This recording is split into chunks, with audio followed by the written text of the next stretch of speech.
Hello everyone, I am Ankit Kumar and I welcome you all to Education Circuit, and today we are going to cover very important idioms and phrases which are being asked in various competitive examinations nowadays in 2022, and these all idioms and phrases are very prone to be asked in your upcoming examinations, whichever examination you are going to appear for, like FCAT, CDS and NDA।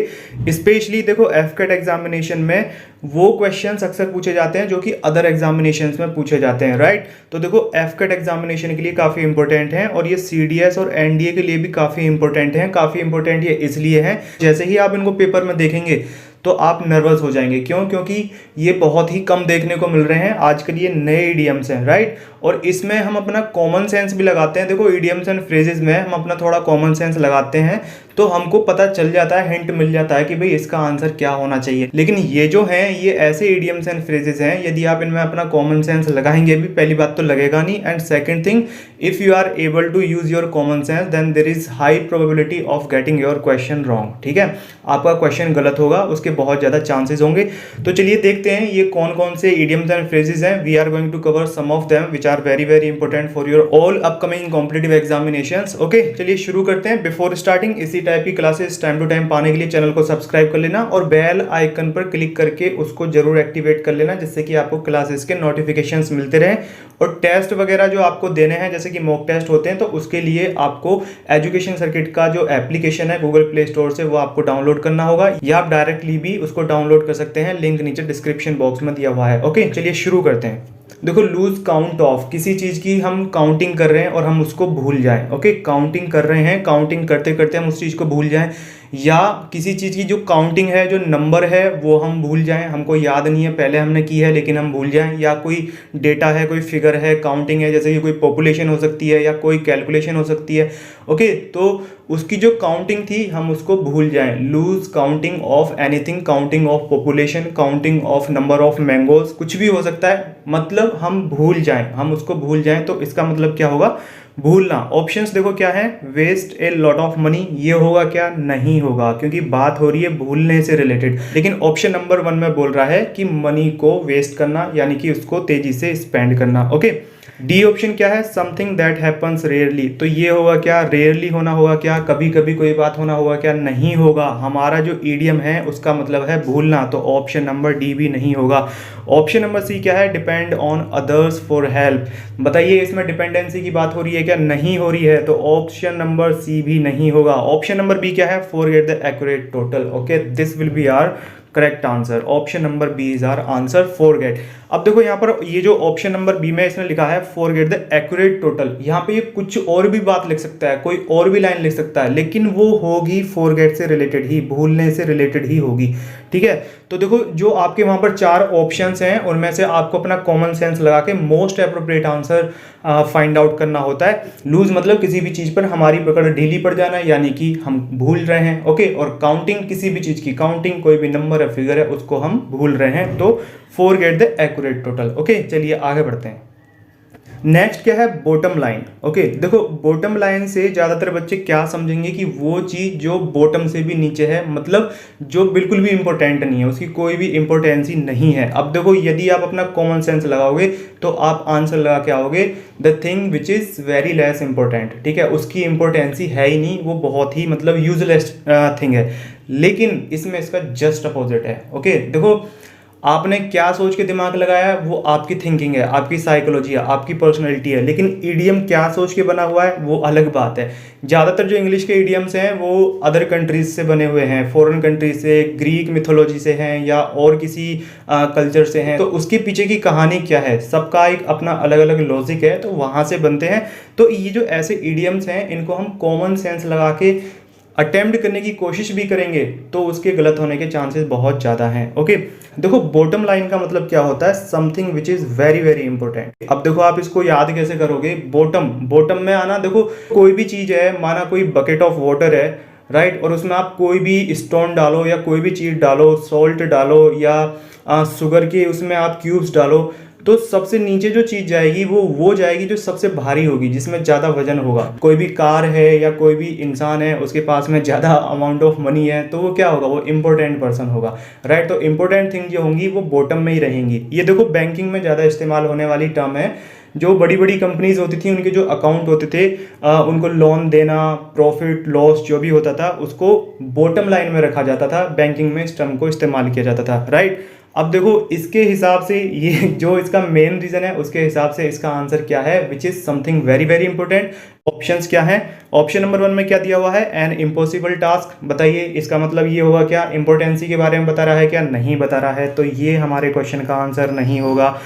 Option number B में क्या है, an awkward situation, तो इसमें ये awkward situation के बारे में बता रहा है क्या, नहीं, बात हो रही है इंपॉर्टेंसी के बारे में, तो ऑप्शन नंबर बी भी नहीं होगा। ऑप्शन नंबर डी क्या है, the hidden agenda, hidden agenda है क्या, ये नहीं है, हिडन एजेंडा भी नहीं होगा।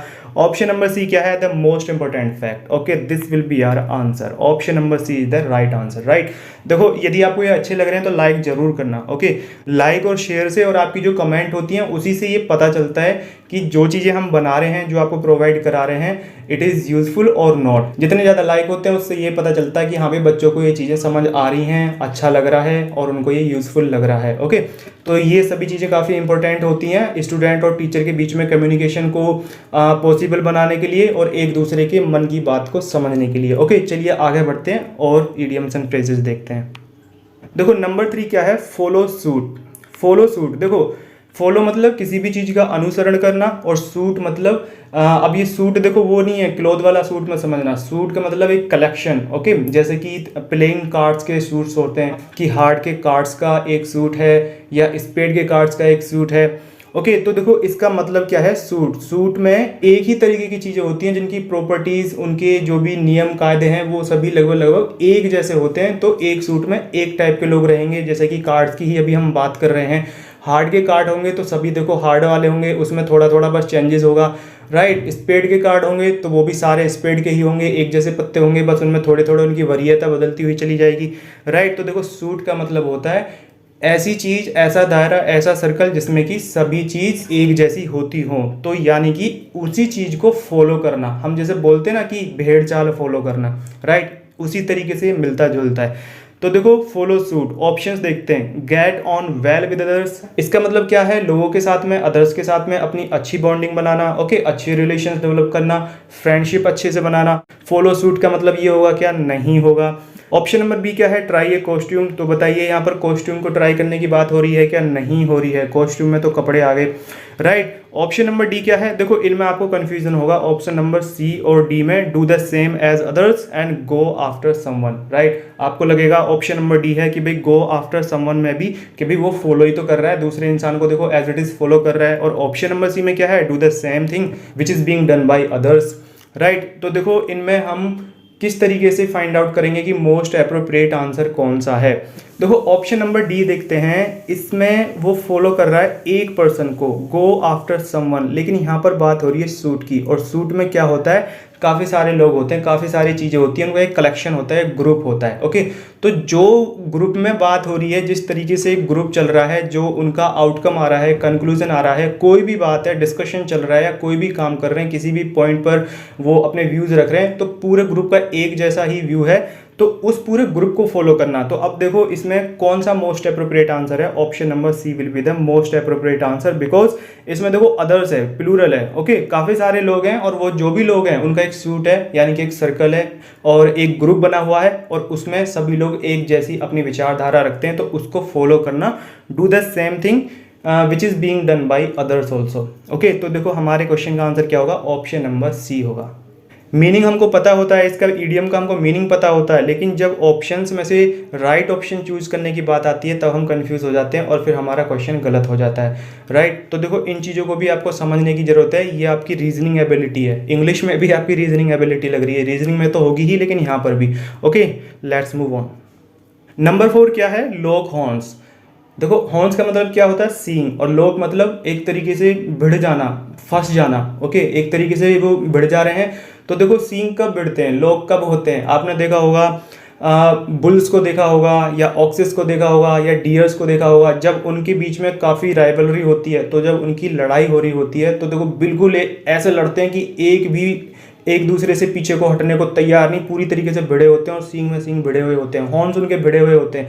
आपने देखा होगा, डिस्कवरी चैनल पर देखा होगा, एनिमल एंड प्लानेट चैनल पर देखा होगा, जो वो डॉक्यूमेंट्रीज होती हैं उसमें देखो डियर्स फाइट करते हैं, उनके सींग एक दूसरे से बिल्कुल भिड़े हुए होते, फंस जाते हैं उसमें, राइट। तो इससे देखो आपको क्या सेंस मिल रहा है, इससे सेंस मिल रहा है कि एक दूसरे के साथ में फाइट करना, अच्छे से फाइट करना, तगड़ी एकदम इंटेंस फाइट करना, राइट। अब चलिए ऑप्शंस देखते हैं कि किस ऑप्शन में फाइट से रिलेटेड सेंस आ रहा है। तो ऑप्शन नंबर 1 क्या है, फाइंड ए मेट। तो बताइए फाइंड ए मेट का मतलब कोई लड़ाई से क्या नहीं है, तो ये हमारा आंसर होगा क्या, बिल्कुल भी नहीं होगा। Option number 1 is eliminated.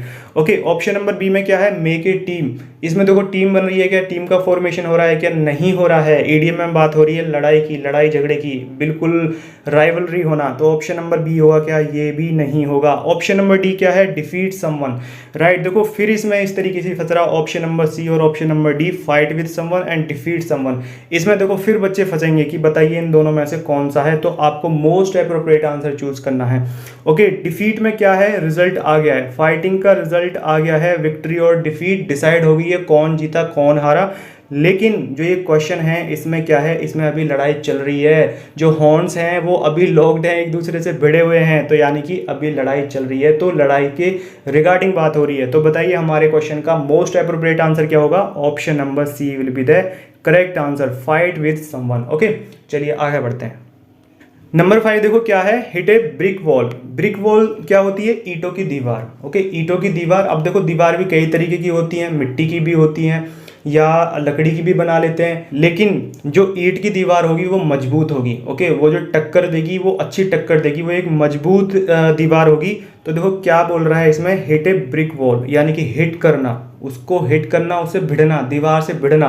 भाई दीवार से भिड़ रहे हो, वो ऑलरेडी अपने आप में मजबूत है, और उसने ये भी बता दिया कि दीवार किस चीज़ की है, ब्रिक्स की है। तो ब्रिक्स देखो पकी हुई चीज़ होती है, एकदम मजबूत चीज़ होती है, तो दीवार भी मजबूत होगी। और आप उस मजबूती को, जो एक मजबूत स्ट्रक्चर है, आप उसको हिट कर रहे हो, यानी कि उससे आप पंगे ले रहे हो। तो क्या है कि एक मजबूत चीज़ से हमको पंगा लेना है एक तरीके से, ठीक है। यहाँ पर किसी भी एक स्ट्रॉन्ग थिंग से, डिफिकल्टी से भिड़ना है, इसका मतलब यह है। तो देखते हैं कौन से ऑप्शन में इस तरीके का आंसर है। गो टू स्लीप, बताइए गो टू स्लीप का मतलब ये होगा क्या, किसी भी डिफिकल्टी को फेस करना, नहीं होगा, ये हमारा आंसर नहीं होगा। ऑप्शन नंबर डी में क्या है, यूज अनफेयर टैक्टिक्स। देखो ये भी थोड़ा थोड़ा लग सकता है, लोगों के दिमाग में आएगा, सोचेंगे वो, ठीक है, लेकिन हमको मोस्ट एप्रोप्रिएट आंसर लगाना है, तो इसको अभी छोड़ देते हैं। ऑप्शन नंबर सी क्या है, hit someone with A brick. बताइए इसका मतलब ये है क्या, यहाँ पे तो दीवार से भिड़ने की बात हो रही थी, डिफिकल्टी से भिड़ने की बात हो रही थी, डिफिकल्टी को एक्सेप्ट करने की बात हो रही थी, वो हिट कर रहा है ब्रिक वॉल को, लेकिन यहाँ पे तो क्या है, एक ईंट से मार रहा है, लेकिन यहाँ पे बात हो रही है दीवार की, एक स्ट्रॉन्ग स्ट्रक्चर है। तो ऑप्शन नंबर सी होगा क्या, नहीं होगा।